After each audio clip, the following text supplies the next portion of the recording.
I'm going to say, a formal welcome to Kathy, who's going to be sharing with us her amazing expertise in Google keyword marketing. And so we're going to continue going around and find out what people's knowledge is as far as Google keyword marketing. So I'm going to come to Karen. So Karen, how are you using Google keyword marketing, or are you not? Have you got a Karen campaign running, or are you just sitting and hovering in the background? When it comes to Google or any advertising, I try and steer clear.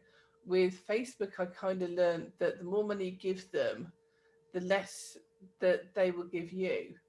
So if you start paying for it, then you don't get the organic traffic. Whereas people I know who've never paid are doing much better. And I kind of feel the same thing applies with Google. So I've just steered clear of it. I have the marketplace, I have the search console, everything like that. But I'm very wary of handing over my money to these American companies because it is a steep learning curve and I just don't have enough knowledge to know how to target and who to target with what I was doing.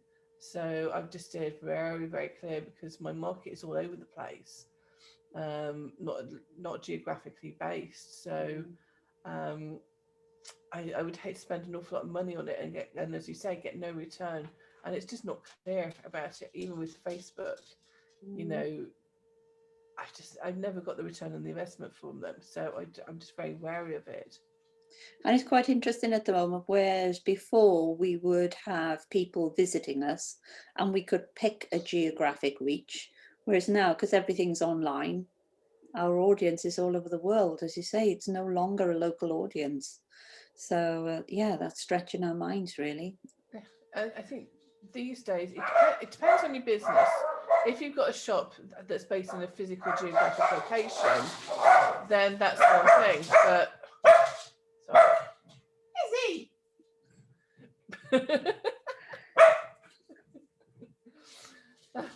Been heckled by the dogs. But when you've got an audience that could be based in America and Australia, Canada, UK, because it's basically English speaking and it may be mindfulness professionals or whatever my target audience is, then it costs an awful lot to target such a wide area.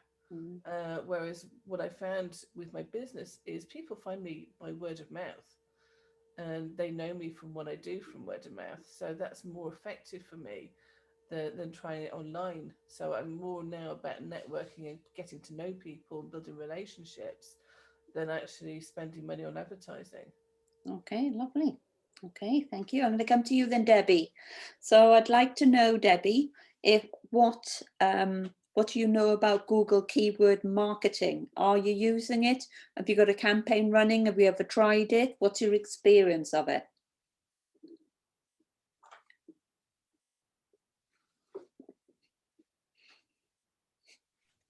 I forgot I was muted. Right, so it's pretty much a lot like Karen. It's a lot of money to spend when you don't know how it's going to just go and you don't want to be throwing it down the pan. B, it always ends up more money than you actually budget for because they like to send the advertising in their infinite wisdom the way they think it's going to work. And then all of a sudden, you know that that's not enough. So you get 3 days instead of 5 days or whatever it is. And I found exactly the same with Facebook. Keyword stuff and everything is all happening now with my website being built. So when that happens, I'll be able to bring more of the copy over from that into my Google, and that will really help to raise that. I have the added advantage of having my standalone page on Grief UK. So that will also help to bolster my keywords and things because they will all be matching. And that's all being worked on at the moment. So I haven't done it all on my own because I just didn't really know where to start. You need about a week to sit down really and really think about it and really go through each stage. And I haven't got a week, and it's so frustrating. So to have the opportunity to listen to Kathy, who's had good experience and can say how her journey has been, is very exciting, actually. Excellent. So I'm going to come to you, Suzanne. Have you got any experience of Google keyword marketing, and have you got a campaign running, or have you had one? Not really, but what I will say is I have listened and I've implemented everything I've learned from Lana and from Julie, and also from Kathy in a way, but I haven't had enough experience of understanding what she's doing. But from what Julie told me, I put all of that into effect on LinkedIn, and used keywords, used everything. And as of just now, I've just checked on the last post, which was 2 weeks ago, because I've lots of things I've not been able to post, but I've got 1,496 viewings on it, but I've got 300 private messages from that post. Wow. And that is because Julie gave me the understanding of how I needed to change the wording of the post. Exactly the same post, and I'd put that post up several weeks ago, but I changed it to use everything that Julie told me. And I also used what Lana had said as well, and to have 1,496 in a week. But also going back and revisiting your posts and interacting with people, it can double again a post that you think's a lost post. So that's been a really great learning curve for me. And in the last 2 days, something I've learned from Karen, which is, the book, and it's this child's mindfulness book, simple. But I gifted it to a charity because I didn't think it was right to spend a lot of money gifting Easter eggs. So I gifted the books, 20 books. In an hour this morning, 50 people requested those books, and they gave the story of why they needed the book. Well and done. Since then it's grown, but I need to know how I can get it the cheapest to a charity without me making anything, sort of thing, but that's another story. But what I'm saying is, in what we're hearing tonight and what we hear every week on Aspire, it gives us the opportunity to learn and grow. And honestly, the things that have happened in my life in the last month alone, from implementing every single thing I've heard, and even from what Lorna has said last week, I was saying, oh, that's a good idea. And just taking from everybody a little bit and writing down, right, what is it that has made me think? What are they telling me? And how can I implement it into my business? So to have the Google ads tonight is just going to be amazing, because if it can grow organically, and maybe have to pay now because I've got all the organics coming in. So to understand what you're going to tell us tonight, Kathy, yes, girl, go. I just want to add something in because of what Lana, the conversation I had with Lana. When you've got a post like that is so popular, that you've done so much work on, that's obviously attracted a lot of interest, that post should really be lifted and put on your website as a blog, so that all of that richness is captured, and all the comments are captured and put underneath the post. So that, because on LinkedIn, after a period of time, that will be disappearing. But of course, if it's on a WordPress website, and you've picked all the right words, then you're going to be picked up when people start searching in Google organically. Oh, Oh, thank you, Lana. Sorry, I missed that. Thank you so much.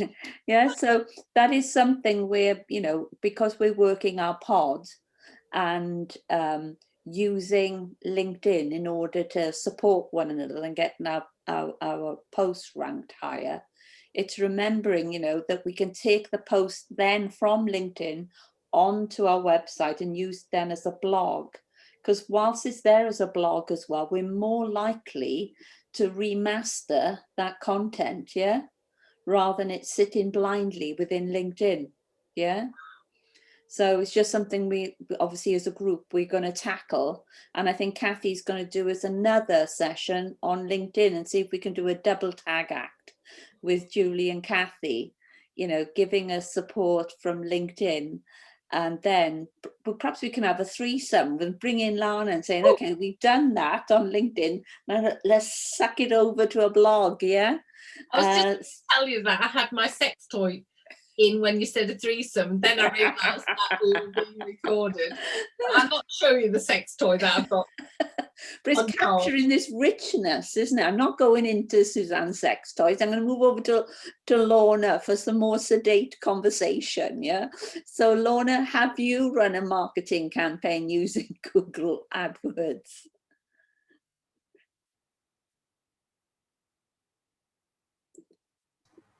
Yes, is the short answer. Many times. I mean, at the moment they're doing free campaigns because of various rules have changed, and I've done some of the free ones recently. I did use it years ago, but I found I was really struggling to compete with the big boys, as it were, because all the products that I sell can be bought elsewhere, and I'm just a small independent female-led business. So I've deliberately not used Google AdWords recently until it became free. Right, so how did you access these free Google AdWord offers? As far as I know, Google was taken to court over this and saying they shouldn't be paying, we shouldn't be paying to have our businesses on Google. So I have been going directly to Google AdWords and I haven't paid a penny since lockdown.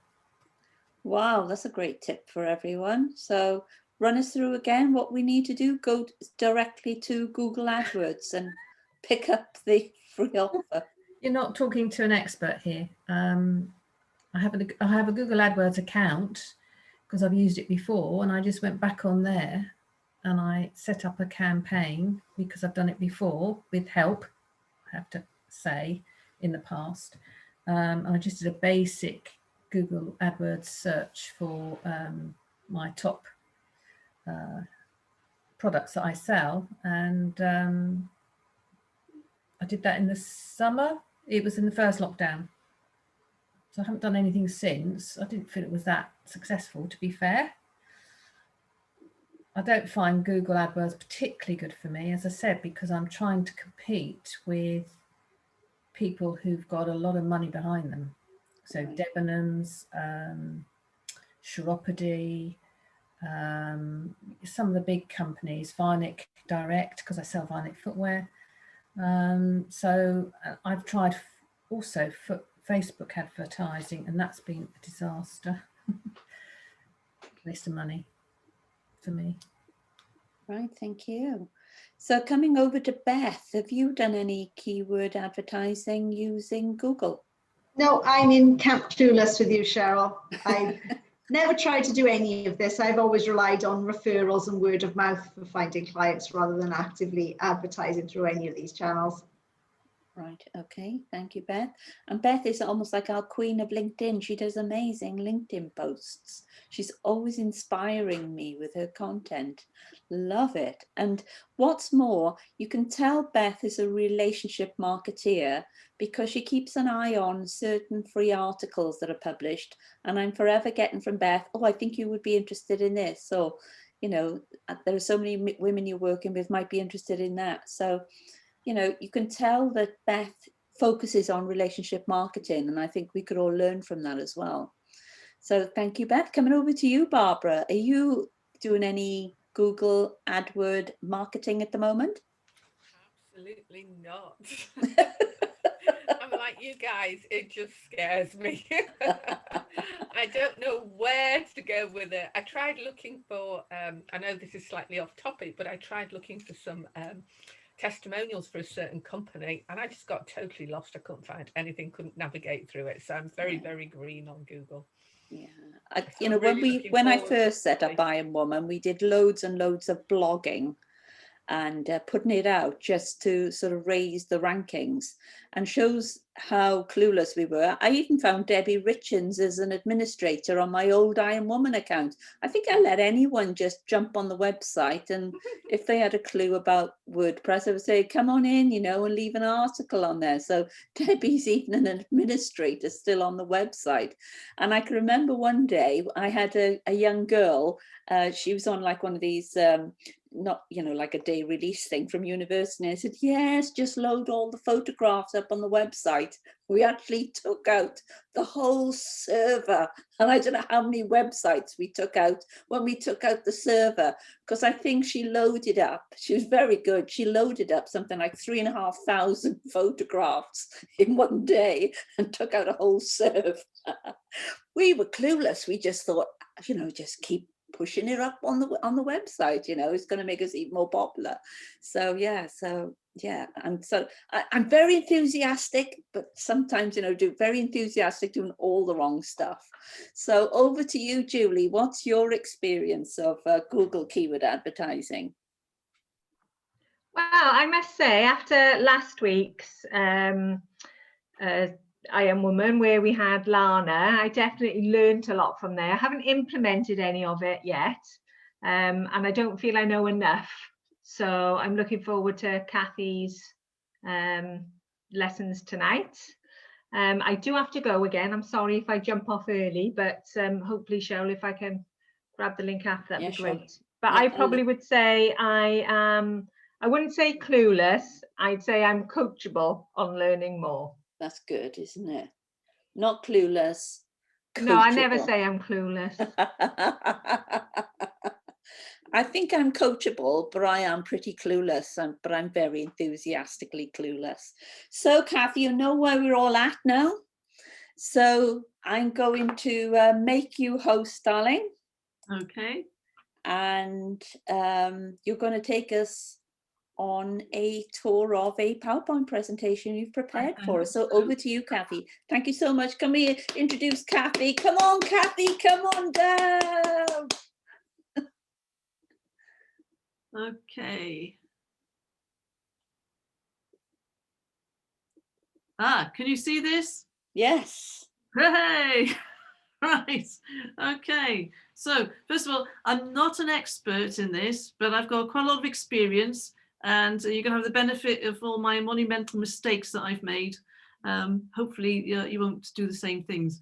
So Kathy, you need to come on another screen. If you take your cursor down, there's like a little screen. You click on this screen thing. Down, down, down, down, right, right, right. Right, where are you? Where's your cursor gone? Can you see this little pop-up screen? Right, over to the right. Right, right, right. Okay. Right. Down, down, okay. left, left, down, right. It's a bit Bernie the Bolt. It's the one with the little, looks like it's got a little pull down thing underneath Can you see the screen? on down, the bottom bar. Down with your cursor, Kathy. Okay. Right.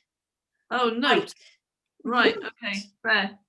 No, you're not right place. Oh God! I can't make the there, thing. right. There. Keep Right, going. There. That's it. Click on that one. There we are. Sorry about that. Oh, gosh. Right. I hope it works now. Right. I gotta just, yeah, there we go. Right. I just gotta do this thing on my, right. Brilliant. Okay. Okay. So this is my beautiful bright orange building. It's Arctic rescue colors. because when we started this business 3 years ago, we thought, great, we got to stand out from the crowd. So bright orange, everybody will see us. We're on Penarth Road in Cardiff, and it's accessed by quite a few like feeders from the motorway. So you come down and you can see us. And we thought, brilliant, we're really going to stand out in the traffic. But no, it wasn't quite that easy. No, we had to give some serious investment into all sorts of marketing. So I'll take you through the kind of things we did. But I want you to see, just have a look at my shutters. Doesn't it look sad? Because of course we're in lockdown now. So your physical presence really doesn't affect your business anymore. You have to really think very, very carefully about going online, because that's where the traffic is that really matters. So let's have a look if I can do this. Okay, so our business model is classic retail, very traditional. We lease offices and have a large showroom to entice buyers in. So when we started 3 years ago, we really wanted to put ourselves on the map in the kitchen business. So, you know, the thoughts were, if someone wants a kitchen and they're in Cardiff, they're going to try everybody and they just got to know that we exist. Okay, so our thoughts were what we call on brand awareness. So to do that, we wasted a huge amount of money on papers, magazines, leaflet drops and radio. And if anyone here has ever done those things, they just eat up your money. And there's no way to measure. You know, I suppose with leaflet drops, you could say, well, 10,000 went out, but you don't know what happened after that. Okay, so it didn't, we got some business coming in, but not really enough. So a bit of desperation, we went out into the street because we're on the busiest street in Cardiff, being Penarth Road. And so we had big arrows pointing, kitchens this way, come along. And that didn't really work brilliantly either. And then we realized that there's a big difference between brand recognition and staying in business, right? With getting sales, you want ka-ching, you need money through the door. So shopping has changed, and I don't need to explain that to any of you, it's all gone online, but with lockdown, it's even cemented new habits. So we want to look at that. So we don't do guesswork anymore. We try and analyze everything and we get proper information, not just hunches about what we think is going to work. So this is a survey that was done last April by Marketing Week, well, Bazaar Voice, and they questioned 3,000 influencers. Okay, so just to see how their online shopping habits had changed. And what's quite amazing on this is, as you can see, if you look down the bottom, obviously lockdown, luggage and bags, you know, it had shrunk by 14%. Nobody was buying that. And underneath that, I mean, I don't know how many times you've seen posts this year about how people have changed the you know, thinking about the meaning of life and that. And yet religious and ceremonial gear was the last thing anybody was looking for online. What they were looking at, if you look at business and industrial, so when people want to do business now, they're just going online. They're not just going to people that they know or brands they recognize. Okay, so it has gone at 91% in that year. And underneath that, you've got toys and games. You see, people had to entertain the kids. You've got to keep your sanity. So a whole like ideas about surviving in the home had kind of changed. Our needs and wants have moved dramatically. Food, beverage, and tobacco. This is classically a business where people would go out to a certain friendly shop that they know the people there, people know their name. That's completely changed now. When you see this towards the end of the year, okay, at the moment, back in April, we were still in a bit of shock. So we're only two months into lockdown, and we've got software, hardware, that kind of thing, had only gone up about 50%. Well, by the autumn, it had gone up 200%. So by the autumn, people have started to realize this is not going away. I really do have to set myself up at home, and I'm going to have to now invest in hardware, you know, so home offices, all that kind of stuff. So yeah, things have really, really changed. And this is why you do, you know, you can't just do guesswork. You've got to look at these people and get you know, stuff to analyze before you start investing money, because you can make big mistakes like I've done and waste a huge amount of money just on hunches. Okay, and this is where Google comes in, but we'll come back to that. So let's have a look. Lockdown.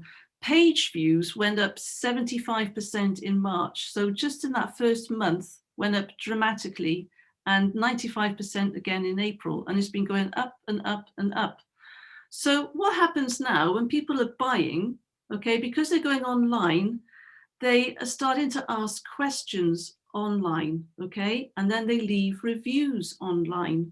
And what that means is that for businesses now, so for retail, we used to have just, you know, Joe Bloggs would come in and we smile at him and we talk nicely, offer him a cup of tea, look after his kid while he wanders around the kitchens. It's completely different now. What we have to do is spend a lot of time online answering questions, researching things for people, looking for reviews and tackling reviews as well, and trying to set up our customers to leave us nice reviews. So it's a whole lot of different management and different kind of training that you've got to give your staff. And it takes up an awful lot of time, but that's where you need to be like focusing. If you have, you know, this type of business, yeah, you need to be managing all of that, because that is now your shop window. It's not a physical, it's not where you work.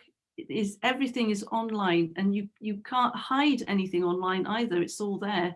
So you really have to kind of manage how your brand is being perceived. So you've got your little pictures now over the words. Okay, that's a learning.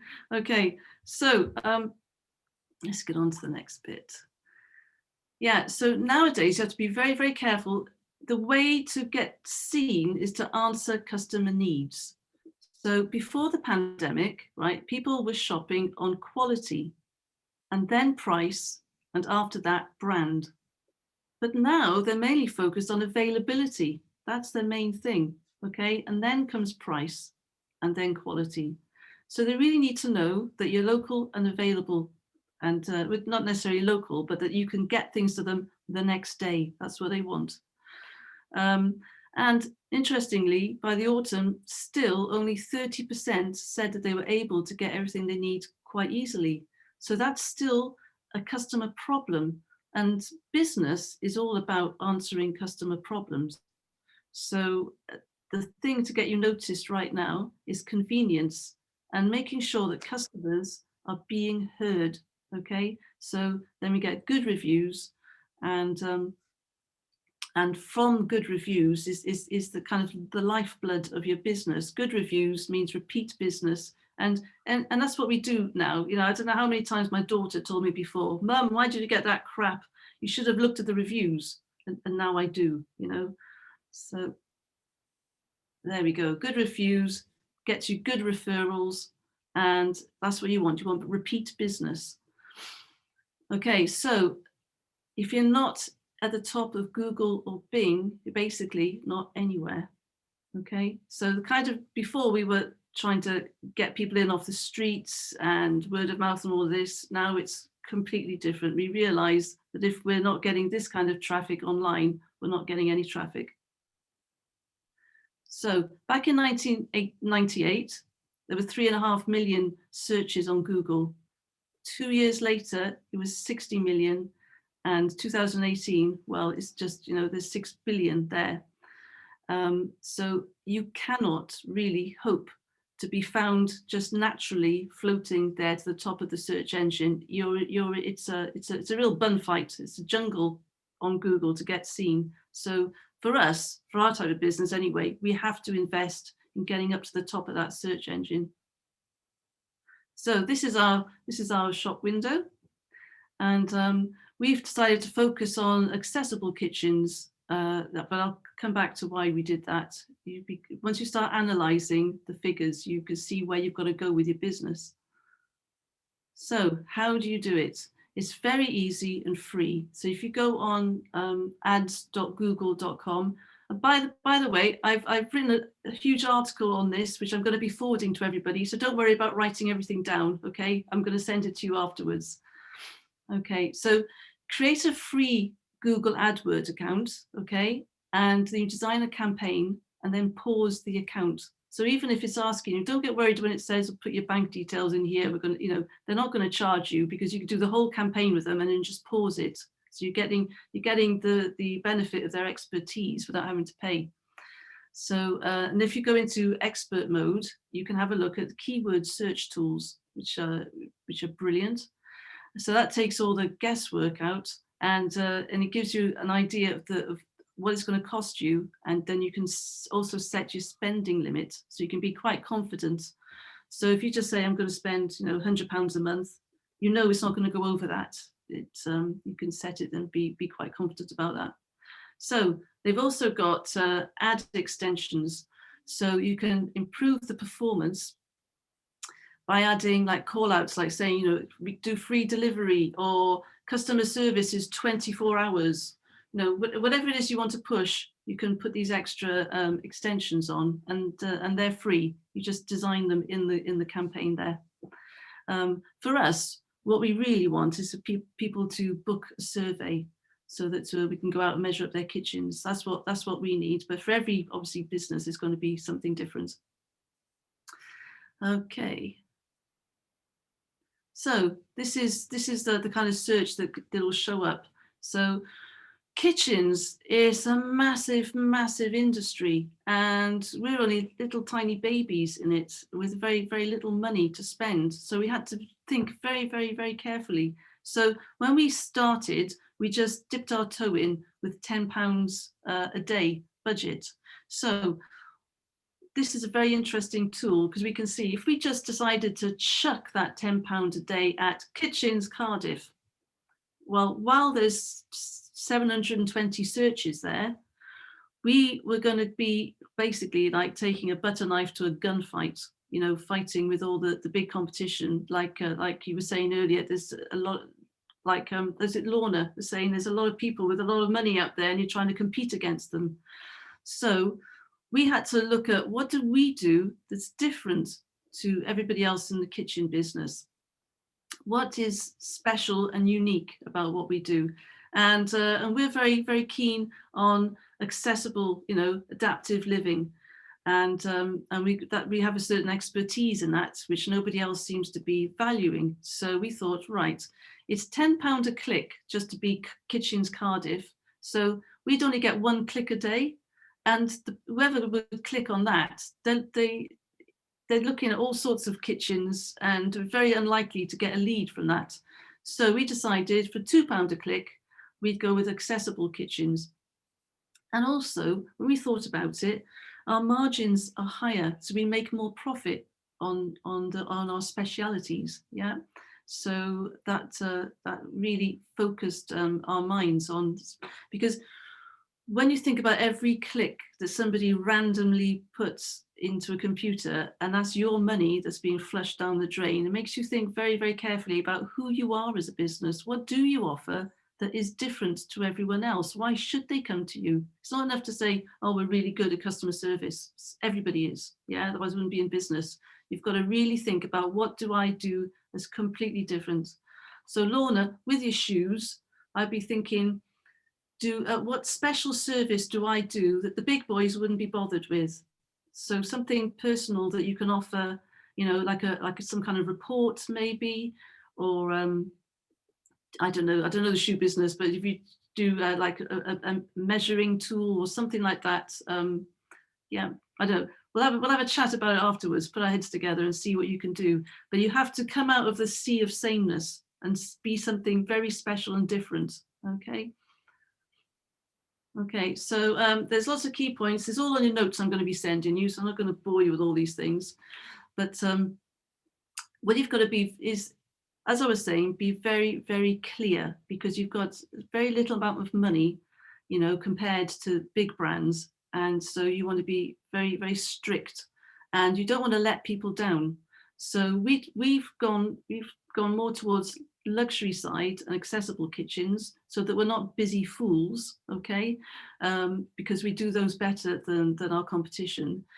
But if we decided to be all arty-farty about it and say, you know, we will change your life. Yes, obviously we will change their life because we do amazing kitchens, but everyone's got different ideas about what it is to change their life. So if they come onto our website then and expect to see one of Suzanne's sex toys there, they'll be disappointed, okay? So be very, very clear about, and just straight to the point.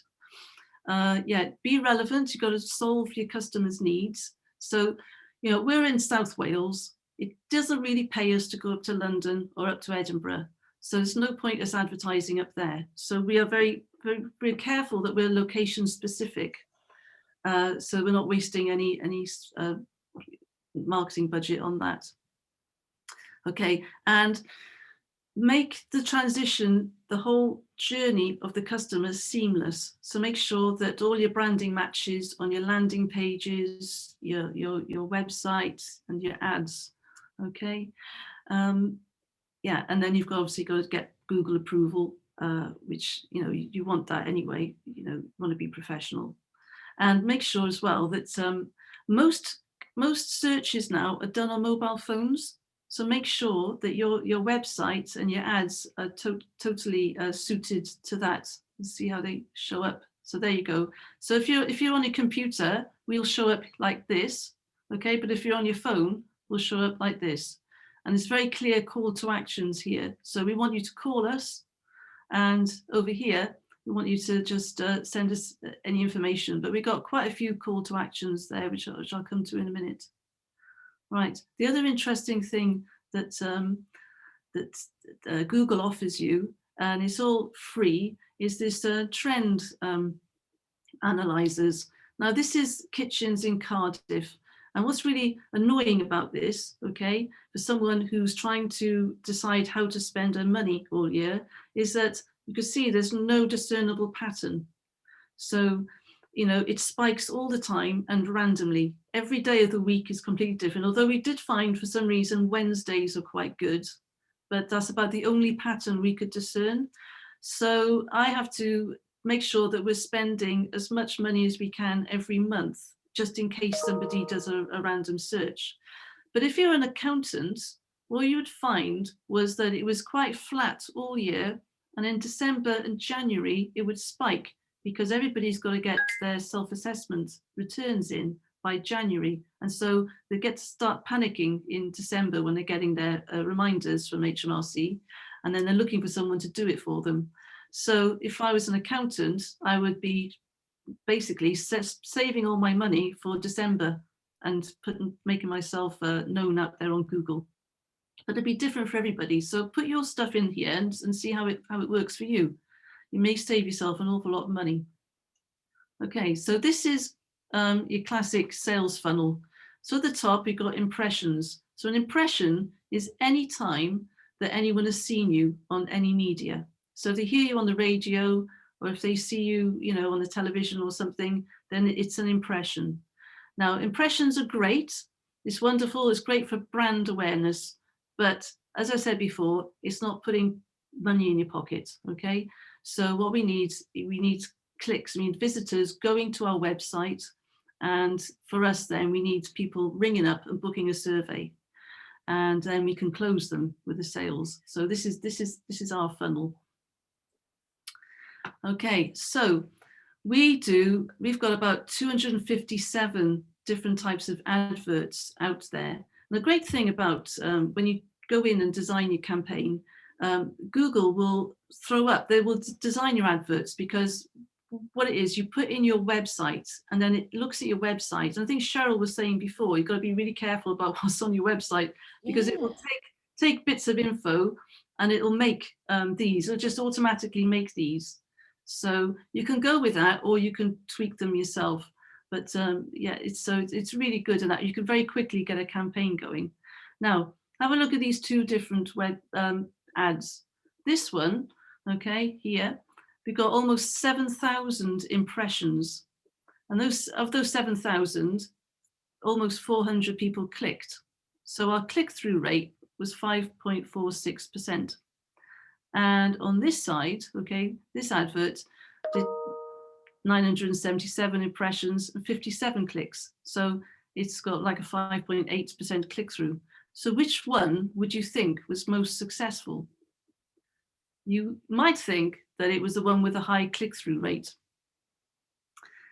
But have a think about your impressions, okay, your brand awareness. Is it better for you where you are at the moment with your business to have a lot of people know about you, okay, or you know, to get those clicks? So it depends. You've got to think about your funnel and what it is. You have to be very clear and precise about what it is that you're trying to achieve. So for us, okay, the those 378 clicks, they got us 10 leads, and that's what we really need. So although the other one is more successful, okay, it's this advert that worked out really well for us, and it got us some good brand awareness there. Okay, so there we go. The holy grail of advertising. It's not always totally mathematical, and it's not always like artistic. Okay, you've got to kind of blend the two and see how it works for you. How did they convert to cash, Kathy? Oh, I'll come to that at the end. Okay. Yeah. So yeah, this basically, this one is the good one for us. That's the one that came to cash. But if we could work out which bits of this, okay, worked better to increase the click-through rate, be better. So that's what we're doing all the time. We say, if that worked really well, this one worked better for a different reason. Let's try and combine the two. And that's why you've always got to keep changing your adverts, see what works, see what doesn't. So test, test, test. Okay, so for that reason, we ran 257 different adverts and 255 different keywords. We make sure that, yeah, it's just South Wales, so we're not wasting any money there. And we also do split testing, which means we send people to 2 different landing pages and to see which works. So sometimes just the background color of a landing page will make all the difference to someone. And that will also change depending on the type of business you are as well.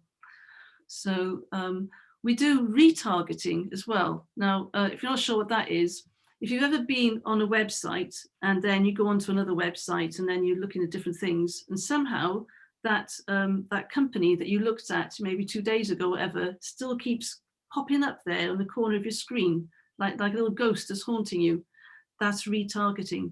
So if somebody's gone onto our website, we know that they're interested, we know that they're thinking about us, and so we just keep haunting them for a certain amount of days after that. We chase them around the Google saying, come on, come back, come on, you know, we got a great deal, you've got to come back to us. Okay, and the other thing that was really, really important, and some hard lessons I'll talk a bit more about in a while, conversion tracking. You have to monitor everything. Okay, so I don't know if you can see this, but where I am, I can just see pictures of you, right? I don't know if you can see on the far right there. So this is our best advert so far, and it resulted in, anyway, 10 leads, okay, which is great. So that's 10 surveys we get to go and do, which will lead to 3 sales usually with us. Okay, so conversions, you've got to make sure you've done all this work and you've spent all this money on Google. When they get to your website, have lots and lots of opportunities for them to convert. So you just suggest. So here we've got loads. So we've got phone numbers, book a free appointment, get in touch, book a design appointment. Just keep repeating it round. Different people, when they look at a screen, have got preferences as to where their eye will go. So make sure every part of it you can just put something, you know, but also people attract to different colors. So you never know where, but just use every bit of the screen you can to suggest to them that they do something, download a brochure, book an appointment, whatever, try out our free measuring tool. Okay. So yeah, this is one of interesting kind of mistakes we made during lockdown. As we were coming out of lockdown in the summer, we seem to have wasted a whole month's spend for some reason. And when we analysed it, we realised we'd made this change on the front page of our website. So we said, open to walk-ins, no appointment needed. So people then didn't bother filling out our forms, our inquiry forms. Some strange reason, you can't fathom people, but it could also be that they've been locked up for 3 months and was just like, oh, I don't care, I got an excuse now. They've said I can walk in and I am going. So we had loads of walk-ins. So, you know, we were happy about that. That's great. But we've also got to be, you know, always analyze, why is there sudden change now? What have I done and how can I manage this better? And I think this comes on to, yes. So I always use agencies, okay? Because I'm crap at maths and I'm not technical. I'm an artist by nature, okay? So I learned a long time ago, don't ask me to do anything because I'll spend 6 weeks doing what an expert will do in an hour, and I'll do it wrong. So I always use agencies, but what you've got to do is really monitor the results. I'm going to tell you about some monumental mistakes that happened when we first started this. So we had an agency a couple of years ago. They said, we'll get you amazing results. We've done incredible things with other people in the kitchen business. And we've got this really great tool. It's this Facebook advertising. And there's a little form that comes up. So if somebody clicks on your advert because they're interested in a kitchen in Cardiff, and it brings up this form, and then it gathers all the information that they've got on their Facebook account and autofills the little form. So they don't, your customer doesn't have to do any effort. It's all done. As soon as they click on it, the form's filled out and it comes to you, instant lead. Well, what a disaster that was. Because all of you now, I don't know how long you've had your Facebook accounts, right? But if you think about the first time you put information in, maybe 10 years ago, you haven't got the same email address or phone number or anything. It's all changed. But have you ever gone back there to update it? No, you haven't. So you spend an awful lot of money and just had gobbledygook, and there was no way of going back. And if we did get part of the information right and rang somebody up, they seemed to get very annoyed. Oh, well, I pressed on a button. I didn't realize I was going to get the hard sell, you know? So if you make it easy for people, it doesn't work either. You do have to qualify to some extent how interested your prospect is. You've got to make them do a little bit of work, because it'll save you an awful lot of money and work chasing them and annoying them otherwise. The next one we did was with the biggest marketing company in the world.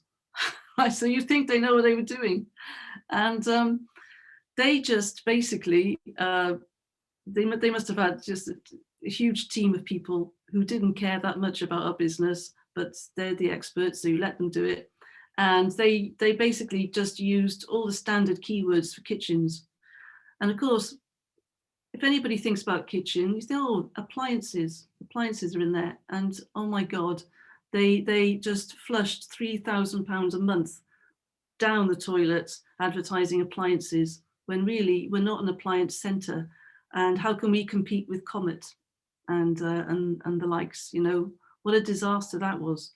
So what that's taught me is, you could use the best people in the world, right? But you have to bring them to account all the time. So you make sure that every month you have a meeting with them and you say, well, what is your strategy? What are you doing? This is what's happened here. Can you explain why that is happening? And can I just have a look at your keywords? Because you know your business better than anybody else, okay? Now, if I'd looked at that list, and if I saw appliances there, I'd have said, good God, are you crazy? No, get it out. And yet to someone else, they think that's a completely natural fit. So you always question them. Don't take their expertise to heart, okay? No one's more expert at your business than you. And that's another interesting little lesson as well, because I stopped paying them. And and because they wouldn't listen to me, and we had a bit of an argument, and they said, no, you've signed up to a contract, right? And you've got to now keep paying us £3,000 a month. And even, you know, and I said, no, I'm not doing it. So I stopped paying them. And we had a lot of argy-bargy for about a year. And then they took me to court. Now, I just want you girls to never be intimidated when people are threatening to take you to court, okay? Because, you know, judges are very nice people, really, and they're very much on the side of fairness. So when they did that, and then I looked them up on Companies House, and they were like the biggest. That's why I know they're the biggest company in the world. I thought, oh my God, they got deep pockets. They're going to crucify me. But what I did was I just wrote out. I thought, I'm going to fight, because either I give them this 20 grand and I put my company through, or I fight. And so I did. So I just listed everything I was upset about and everything that they promised to do and they hadn't done. And I put it on a couple of A4 sheets and I sent it off to the courts, and they dropped the case. So don't ever let the big boys intimidate you. They looked at that and they just thought, oh, I can't be asked. I'm going to spend 20 grand on lawyers fighting her because she is a little terrier and is not going to let go of this, and she's not going to go down and be intimidated. And they just walked away. So I saved myself a fortune, and I'm still in business. So yeah, so anyway, there we go. That's experts for you. You know, no one's as expert as you. Right, next bit. So the results, okay, from worrying about every single pound now that we put into these keywords has meant that we've reduced our expenditure by 70%, which is fabulous. We've increased our footfall because now we get people to fill out forms. So we qualify them all the time. We're not spending time with people who are just filly-fallying around, you know, just messing, okay? They're people who are already investing themselves in our customer journey, okay? Our average order value has increased by over a third because we are really focusing on what we do on our specialities, okay? So that's not everybody. So we're not now marketing to the whole world, we're marketing to a very select few. And those very select few, we know what their customer needs are, and we know how to solve that problem, and we know the language they use, and so we know how to get them to trust us. So, you know, really focus on, you know, I think it's the Pareto rule, is it 80-20? You'll get, you know, 80% of your business from 20% of your customers. So just focus on them. And yeah, and so we've never had so many inquiries. So it's great. We saved a load of money. We learned a load of lessons there, and it, you know, inquiries have gone up, even though, you know, on lockdown. And that's the other thing as well. You know, we thought a lot of people now on lockdown, they're sat at home, they're looking at their kitchens and like, I can't live with this anymore. Also, it's got to be a classroom, and it's got to be my workspace. And so we had all these ideas about what people, how they feel. But, you know, none of that, you know, some of it turned into reality, but most of it didn't. So always go to the analytics, just ask Google, because that Google is where everybody's truth is, because they're looking at everybody's like life is now on their computer. And these people, you know a lot more than us about our customers. So then after sales is really, really important now, because you want to keep getting new people into the top of your funnel. Okay, so you've got to turn all your customers into people who are putting reviews out there, talking about your products and the great experience they had with you, so that other people see that and come in. Because that obviously, it's like word of mouth used to be, you know, it's now stuff that people put on Google about you, and people look at that, and third-party endorsements, that's right. Okay, so always try and get reviews. So 92% of consumers trust online content from friends and family above all other forms of brand messaging, especially in the UK. We don't like show-offs. Yeah, so, you know, I could go on there and say, I got these amazing windows, they're the best ever. You're not going to take any notice of me. But if somebody else says it about me, then you'll believe them. Okay. So we use Trustpilot. It is the most trusted kind of review agency, and you have a right to reply as well. Now, you're always going to get nutters who leave really unfair reviews, okay? But the great thing about the public now is that we've all kind of matured. So when we do look at companies, if most of the reviews are great and we get the odd couple of ones that are really awful, then we kind of look at that and go, well, they sound a bit hysterical, or you know. So we're quite mature about it. So you mustn't worry too much. Just get those reviews up there. Okay, Google My Business is free, and it's very important for getting yourself like out there as well, to help in your search engines. Okay, yeah, and great thing about the reviews as well is that you can use and reuse them for all kinds of posts that you can do. So I quite a lot I've put on LinkedIn and Facebook. Oh, another great review. Again, third-party endorsements. There's nothing quite like it.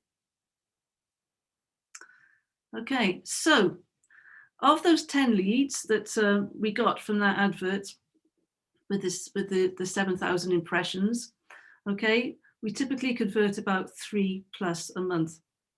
Now, the average price of a kitchen is around 15,000, and we spend £1,500 on Google Ads. But of that £1,500 is also all the agency fees. So I don't do anything. I don't do any work on it at all. I just let this agency, this called Web Adept, they do it all for me, okay? And otherwise, you know, as I said, it wouldn't happen if I had to do it, because it's just not my bag. So we put 1,500 in, okay, but it generates £45,000 worth of business, and the profit's £15,000. So our return on investments is 1,000%. So, you know, it's 10 times what we put into it. So if you had any like machine like that, you would be like, oh, I'll chuck every penny in. So it works for us. But as I said, you've got to be really careful not to make mistakes. So you keep measuring it all the time. And yeah, so basically you're monitoring that. Okay, I think that's the end. Yes. Woo! Well done. So can we come off share now, Kathy? Okay, stop share. Yes. Cool. Yes. And so let's take some questions. Who's got some questions? Whoa, it's a lot to absorb, isn't it? So I'm going to come to you, Lorna, because you have obviously used some keyword advertising. Do you have a question for Kathy based on, you know, especially this formal way of paying for ads compared with organic traffic? Yeah. So I'm going to come to you. What would you like to ask Kathy?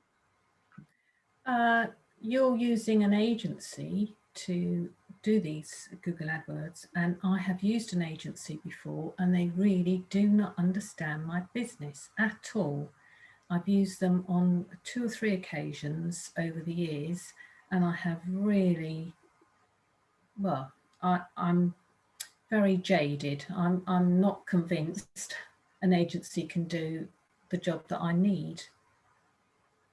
Have you got any thoughts on how to choose a good agency? Well, we use at the moment, we use a company called Web Adept, and this is my 3rd agency now, and now it's working for me very well. We've got a guy who's a Mark Oakham, and he's very friendly, very interested, and he chases me up for meetings, and you know, he knows all about my daughter having a baby last week and that. So we got a really good, you know, relationship going there. So I think, yeah, you find somebody that's really interested in you and what you do. Is he local to you, or is he national? Cardiff, yes. So yeah. Where are you based, Lorna?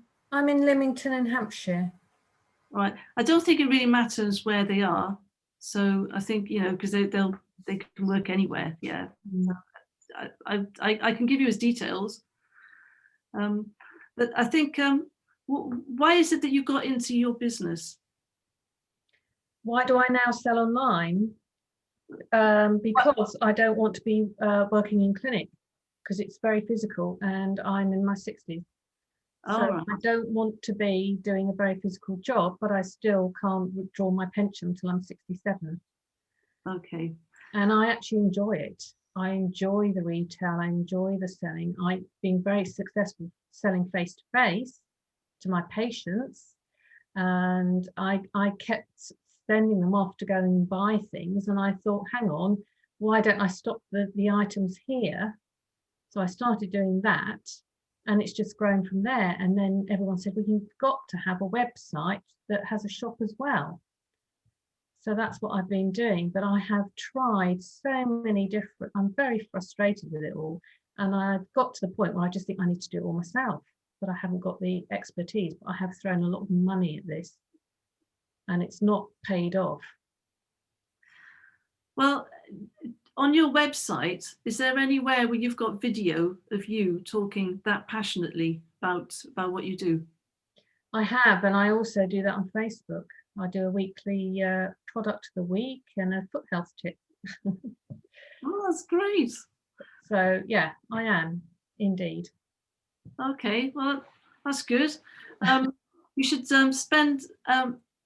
What really helped me is talking with Cheryl about the reason that I got into kitchens. I didn't even realize there was a lot of like subconscious things, and we're kind of discovering what it was about. That's why I promote the adaptability and that kind of side of the business now, and it's doing much better because I think have a chat with Cheryl after, but she's very good. She's really good at drawing you out to find out what it is about you that customers can't get from your competitors. So you really love the face-to-face thing with customers. So you're not in clinic anymore, I take it? I just do 2 days. Right. Okay. So yeah. The idea is to shut the clinic eventually. Okay. So I think you just have to have a little brainstorming session about how you can stand out from your competitors by something that you do that's unique to you and they can't get from anyone else. So I think it's going to take a bit of brainstorming there. But you come over so warm and passionate about it. If I had any foot issues, I just want to come and see you. You look great. That's why I'm like, you've really got to do lots of video. And maybe a YouTube channel that you could optimize. I've got a YouTube channel. I do have a YouTube channel. I mean, I talk about the products, so I will do I've got videos about the products on the product pages. Okay. Have you done any work on optimizing your YouTube channel? So, for example, do you know that if you do a film a week and you do it on the same day, that'll help take your video up in the rankings, and the first 33 will never get seen, but after you get that critical mass of 33 videos out there, it will start to become more popular, your channel. So part of I haven't done it myself yet, but I've been looking into it. And part of getting successful that way is to stop, because I'm very perfectionist and quite precious about what I do and that, and I can spend like 3 weeks putting a video together, and really the answer is just stick the phone up there and talk and just create video. Just stop being perfectionist about it. Like, oh look, so-and-so came in today, you won't believe it, he had this thing on his foot and there was this, but what's wonderful is he went home and he rang me afterwards, and his wife is like over the moon, and it's made such a difference because now he can go and see his kids, and just whatever the story is, just put it out there, and don't be precious about making the perfect video, because it's all about quantity. So if you could do a video every day, we did this and we did that, this is an amazing problem that we solved today, and I solved it because I understand about this, which you're not going to get from Barrett's or whatever, so that's the thing. I think you come over so well on video, that I think that would be a real strength for you, you're there for everybody. So yeah, and I did this today, did that today. Yeah, I think anyway, we could talk a little bit more about that. Thank you. And I can remember, Kathy, when we were doing some coaching, and we uncovered your story.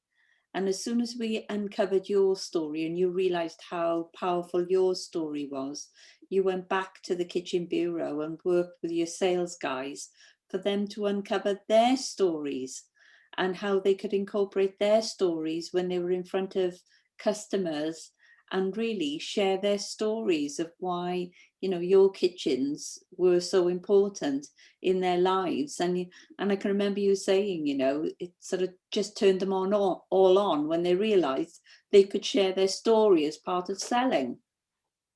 That's right. Yes, it was quite mind-blowing. And once you realize well, I'll just recap quickly on that.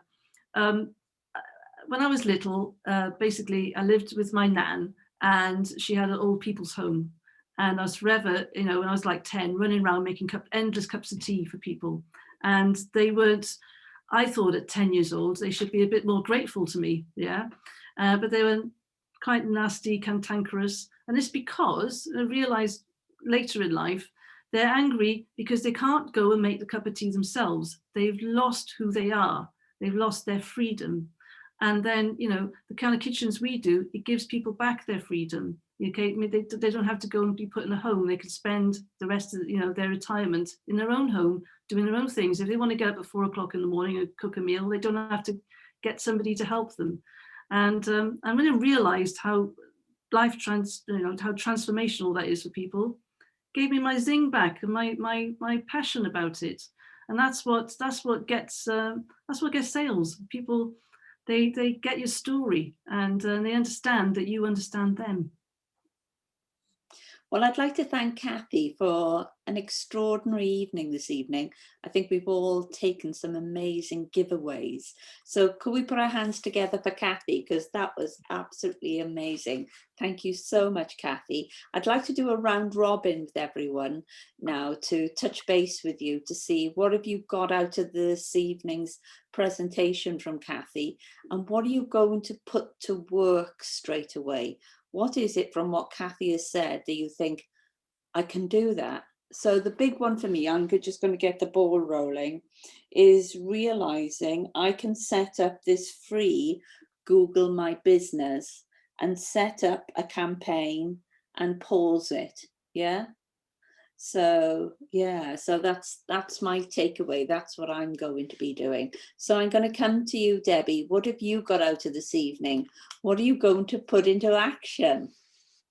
So the action obviously will hang fire a little bit because of the website being built, but persistence is a word that comes through, and consistency is another word that comes through, and also analysing, being really aware of the balance in the month as well as the balance in the year, and you know where your pain points are and where your pleasure points are, where it's really up there and giving you back what you want.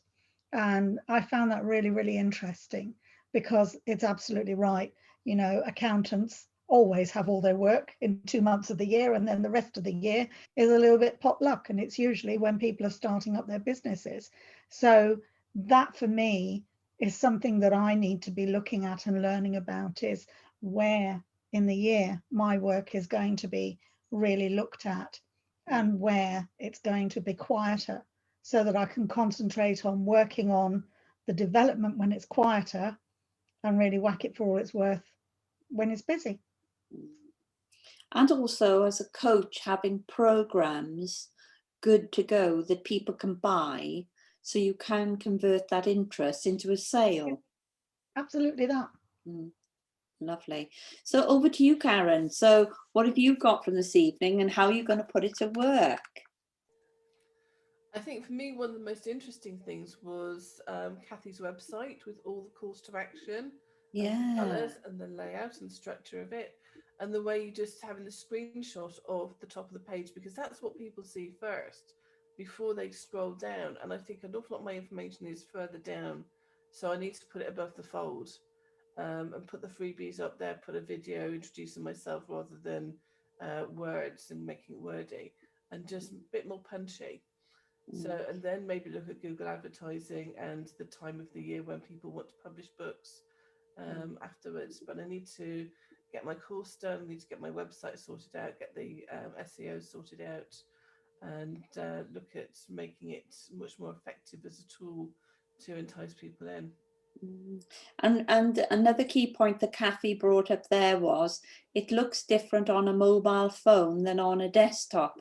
Yeah. And so I did a quick sort of recce of my front page today, and recognizing how things just fall down and create a long page, and perhaps some of the visuals should have been grouped together and perhaps put together on Canva so they stay as a group as opposed to dropping down and elongating the page. And you know, the stats today are more people are buying now using mobile phones than desktops. So we've just got to keep checking across onto mobile devices, you know, how is this looking? Or are we just creating a very long page when it gets onto a mobile device? So thank you for that, Karen. So coming over to you, Beth, what have you got out of this evening and how are you going to put it to work? I think the thing I need to do some research on is I cover such a wide range of financial areas. I need to work out what the trends are. If at certain times of the year, there are certain products that are more searched or certain areas of advice that are more needed. Because what I do, if I put general terms on, is not going to come up. I'm going to have to be far more specific in choosing what I want to highlight, and I think that's going to change different times throughout the year. So I'm going to have to do an awful lot of research, I think. And you know, going online today to set up this Google account, the keywords that they were saying were very different to the words I would have said. So I think it's really good as well to sort out how Google are choosing keywords as far as ranking compared with the kind of words you're choosing. And how were you constructing those words on the front page of your website? Because I realized, you know, they weren't matching across. So it was quite an interesting exercise. So thank you for that, Beth. Coming to you, Lorna, what have you got out of this evening and how are you going to put it to work? I certainly think I've got lots of videos I could add to YouTube. I'm a little bit reticent because I've had a lot of perverts on there. So I kind of gave up on that, but maybe I should revisit. I think I would also possibly look at going back to Google Ads because they're free at the moment and being very specific rather than just having all the footwear on there. Maybe just wait until the spring and put all the sandals on there, for example, because people will be looking for sandals in March, April. They're not going to be looking at boots. Lovely, thank you. So coming to Suzanne, what have you learnt, Suzanne, and how are you going to put it to work in the business? Wow, it's been a very interesting evening. I've learnt so much, but again, going back to past as well as tonight, Google Trends, I got a shock at how things like entrepreneurship and entrepreneur in a day could change what people are searching for. And it definitely, with the Google Trends, made a difference to, before you put your post up on LinkedIn, to check that day what's trending, and just the end bit or a different word for the same thing made such a difference. But I have learned an awful lot from Kathy tonight, because yeah, relationship marketing, it's no, when you said about how many hits you got, how many people came through and the conversion rate, and from the conversion what they were looking for. So it's not about having, you know, maybe 1,000 people come and say, oh, I want a kitchen. 10, you know, well, it wasn't, it was less than that. 10 leads, 3 conversions out of lots of people hitting. It's out of the conversions, what were they specifically looking for, and what was it you had marketed? So perhaps it's with the people that are coming to you, you need to ask them more specific questions. Why is it you're here? What is it you've heard? Why is it you've come to me specifically? And that's perhaps where you are at that place. So that's been really, really important, Kathy. Thank you. Another thing, picking up on that, Suzanne, what you were saying there is almost like a penny dropped in my head. Now, when Kathy does this conversion, you know, investing X amount in a month in Google, then knowing she wants to get 10, that's going to convert to 3. Luckily, Kathy's kitchens are 15,000. But if all you got is 3 conversions to 3 books that, say, for example, you're only making £2 profit, you've got to be really mindful of your investment. Is it worth what you're going to have coming out the other end? But what caught me from what Kathy said was that she's not selling a kitchen online, she's selling a consultation. And should we in some ways take the shops offline and be selling consultations? Because how much more money could we make if we're moving people not into the come to this page and buy, but actually come and make an appointment or fill in a form, and we'll get back to you and arrange a consultation and then see what the consultation opportunity is.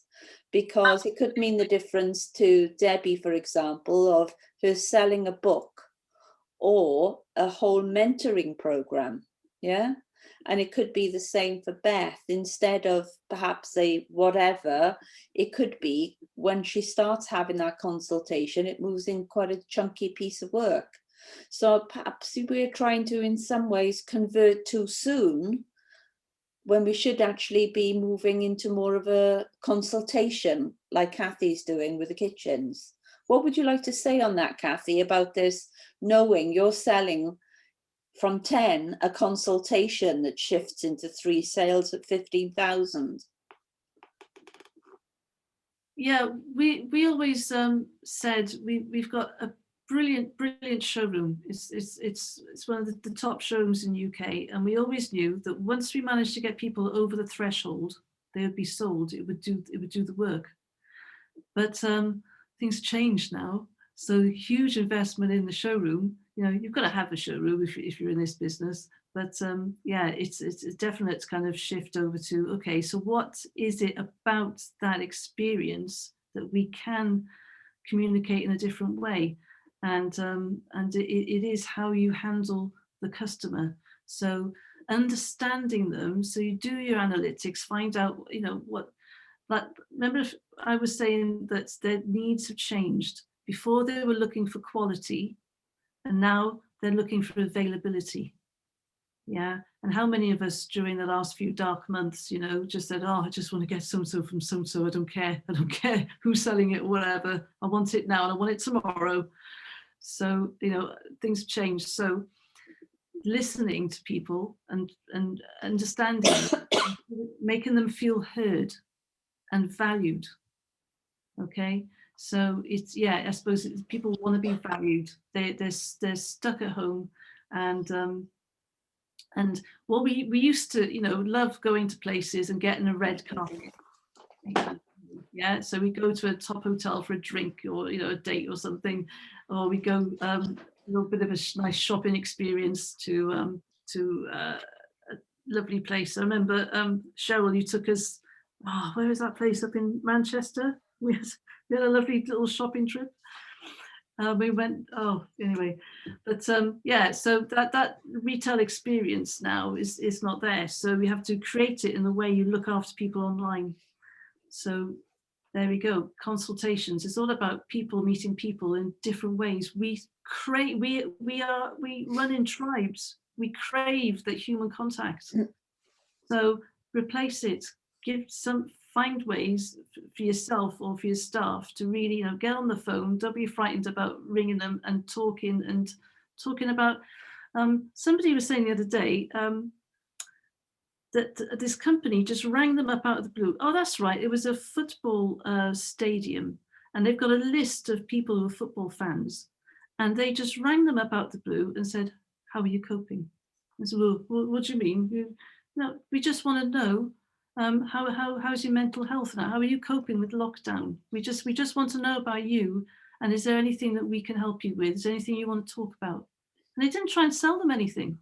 Yeah. And it was such an amazing experience that it kind of made the papers. So, you know, this is something that we're not getting now. You know, we can't go down the pub and meet somebody or go for a coffee. You know, we're craving that human thing. And if there is a company out there that could give that to us, we are just lapping it up.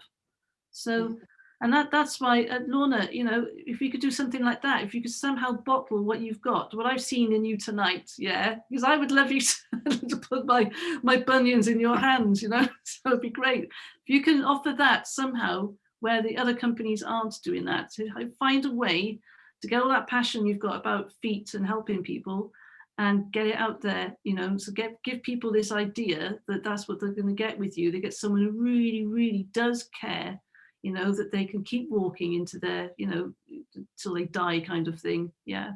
So. And people are looking now for more things they can buy in a box. So, you know, it's very lonely, isn't it, when you're on your own. I go to bed on a Saturday night, say about 8 o'clock, with the Saturday Times, going through the magazine, yeah? And I come across an advert for a pizza kit. And it's got or even the ingredients for the dough, and that you can make a Neapolitan pizza with the dough and everything in it, and a little frying pan, and you make the pizza in a frying pan on the top of your stove, yeah? And I thought, oh, what a great idea, yeah? So I ordered one of those. So I'm going to have a kit coming to make a pizza in a frying pan on the top of the stove, yeah? And I think people are looking for more of those kits that come in the post. That's a Valentine's present to myself. But I know Lana, for example, has bought some clay that comes in a kit. Yeah, about £40 worth that comes in a kit. And so perhaps as well, you know, there could be, you know, a something you could package up as a gift that people can buy in lockdown to look after their feet, you know, whatever it might be. You know, Valentine's Day is coming. What can people buy that comes in a box that they can give to somebody for Valentine's Day? And it could be, you know, a foot scrub and a foot cream and some. I was just going to say with Lorna, because she is in contact with Lara, some of the foot creams and things, I don't know if you do them, Lorna, but to go with what you're doing, you've got the whole caboose there. You've got so much. It's like I'm thinking, oh yeah, comfy shoes, yeah, nobody's seeing me, we're in lockdown, doesn't matter, but I need to comfort my feet. And as it happens tonight, I've got my feet in a spa. Because it's been a hard day. So my feet are there, but then I'm thinking afterwards, yes, I'm going to towel them dry and everything when they're out of the spa. But you had the ample opportunity to sell me what I needed to have. Yeah, I do. I've just had a sort of thought process go on, you know, how many men Valentine's Day put their foot in it by getting it wrong? So you could put together a gift box called Put Your Foot in It, yeah? So they don't put their foot in it, yeah? But it's a box full of things that somebody could buy for a partner for Valentine's Day to look after their feet. And it's an ideal COVID gift box. And I just think we've all got to look differently, you know, of what it is we can supply. So over to you, Lana. What have you learned this evening, and how are you going to put that to work in your business? I've learned loads. The one that really stood out, and hi Kathy, and congratulations on being in Granny. It was great. It's lovely to see you because I haven't seen you for ages. I really loved the qualifying, just being able to qualify. So yes, leading to either a consultation, but actually getting a potential customer to invest, because then you're getting rid of, and it sounds a bit blunt, but you're getting rid of all the freebie seekers and the not interested but are just curious. Yeah. And you're moving straight into people that have already a vested interest in wanting to look at exploring further with you how you might help them. So I will be playing with the qualifier. Oh, well done. And I'd like to thank you again, Kathy, because that information you've given us this evening has been like gold dust. And I will be loading the recording up onto YouTube and then passing through the link to everyone so you can run it again, because I always find it useful. Tomorrow morning I'll be watching this again, and I know I will have missed so many points because there's been so much shared. Just hearing it again, I would think, oh yeah, I can do that, I can do that. Yes, I'll be sharing it all again with you tomorrow. I just want to add that next week we've got Lara doing a presentation on how we need to look our best when we're online. So she's going to talk about backdrops, the colours we should be wearing, and even doing a bit of StreamYard with us for us to understand another piece of software that we can be using to really be seen well when we're presenting. And then the week after that, we've got Kathy coming back we're doing this LinkedIn piece, but I think it'd be really good to do like a tag between LinkedIn and take it over to Google, to take it over to blogging with Lana. So we'll see if we can do like a double act on that, sort of shifting a LinkedIn posting, getting it high and then moving it over as far as making sure we're using that same posting and blogging it. Because somebody like Suzanne, who's, you know, putting a lot of time into getting this LinkedIn post right, you know, it's soaring, and then, you know, we need to know what to do with it next. So we're going to shift that over to blogging and see how we can generate more interest after that. And then the following week, we've got Karen coming back, showing us how to do book covers. We've been playing with book covers, and what was the piece of software you were using today?